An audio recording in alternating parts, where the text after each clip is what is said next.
Assalamu alaikum wa rahmatullahi wa barakatuh. This is a short reading from Surah chapter 16 of the Qur'an, An-Nahl, the bees.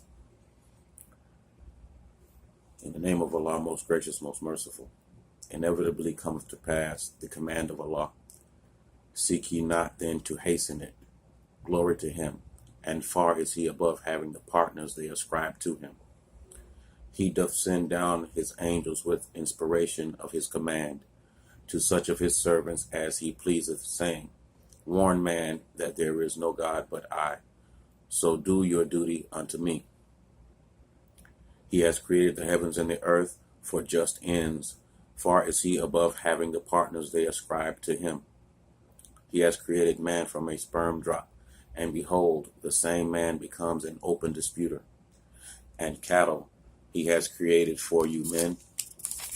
From them ye derive warmth and numerous benefits, and of their meat ye eat. And ye have a sense of pride and beauty in them, as ye drive them home in the evening, and as ye lead them forth to pasture in the morning. And they carry your heavy burdens, your heavy loads, to lands that you could not otherwise reach except with souls distressed. For your Lord is indeed most kind, most merciful. And He has created horses, mules, and donkeys for you to ride and to use for show. And He has created other things of which ye have no knowledge. Just a quick point here. You see here He's talking about means of transportation. Okay, He has created horses, mules, and donkeys for you to ride and to use for show. And He has created other things of which ye have no knowledge. Is an allusion to modes of transportation in the future that those people at that time did not know about. And unto Allah leads straight the way, but there are ways that turn aside. If Allah had willed, He could have guided all of you. It is He who sends down rain from the sky.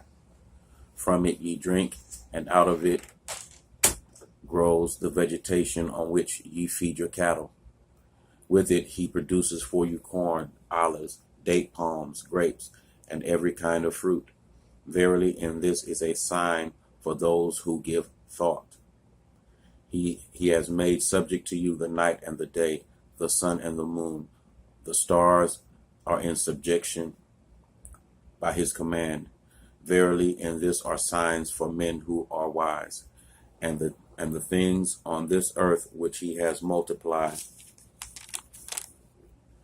in varying colors and qualities. Verily, in this is a sign for men who celebrate the praises of Allah in gratitude. It is He who has made the sea subject, that ye may eat thereof flesh that is fresh and tender, and that ye may extract therefrom ornaments to wear, and thou seest the ships therein that plow the waves, that ye may seek thus of the bounty of Allah, and that ye may be grateful. And He has set up on the earth mountains standing firm, lest it should shake with you, and rivers and roads, that ye may guide yourselves, and marks and signposts, and by the stars men guide themselves. Is then He who creates like one that creates not? Will ye not receive admonition? If ye would count up the favors of Allah, never would ye be able to number them, for Allah is oft forgiving, most merciful.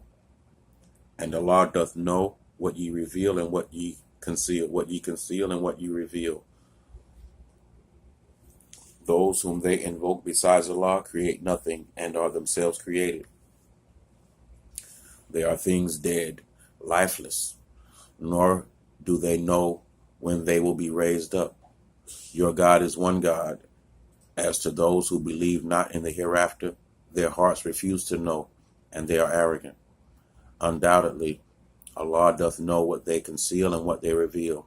Verily, He loves not the arrogant. When it is said to them, What is it that your Lord has revealed? They say, Tales of the ancients. Let them bear on the day of judgment their own burdens in full, and also something of the burdens of those without knowledge, whom they mislead. Alas, how grievous the burdens they will bear. So, those are some very powerful verses right there. Ayat from Surah of the Bees. And Allah talks about the creation and the things that He's put here for human beings. You know, the Quran, in the Quran, Allah subhanahu wa ta'ala is calling the human being to think and to ponder, to observe what's going on around him from nature, of inanimate objects, of people, of life, to observe these things and to take lessons from them and learn from them. Okay? That's just like the verse talking about modes of transportation that you have no knowledge of. Now we can understand that more clearly now in these days and times, because we have means of transportation that those people at that time were not aware of. Okay, but nonetheless, time was created by Allah subhanahu wa ta'ala Himself, so it's all the same to Him.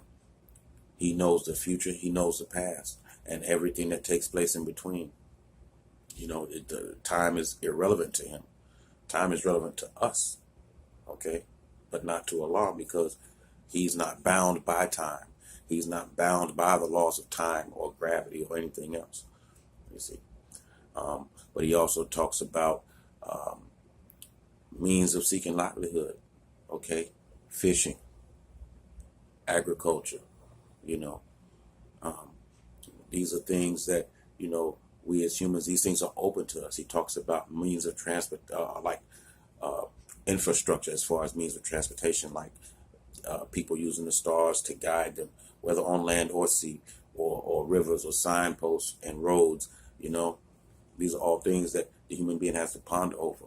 I ran across a lot of people in the conscious community who, they have absolutely nothing to offer the people, have absolutely nothing. Okay. This Quran is calling not just black people, all people, to a higher level of thinking. Okay. And, if one just reflects a little bit, one can see in here how one can be able to uplift oneself. One of the companions, radiallahu anhum, if I'm correct, I believe it was Amr, radiallahu anhu, he said that by this Quran, Allah raises up some people and lowers others. So, you could take this Quran, and if you understand what Allah subhanahu wa ta'ala is saying to you, you can raise yourself by raising your level of thinking, because as your thinking goes, so does your actions. Okay? But this same Quran has lowered some people also. So, it's on the individual. Okay? It's on the individual. What you do with what you got. Okay? But anyway, just a few verses from a very powerful chapter. And anyway, with that being said, Assalamu alaikum wa rahmatullahi wa barakatuh.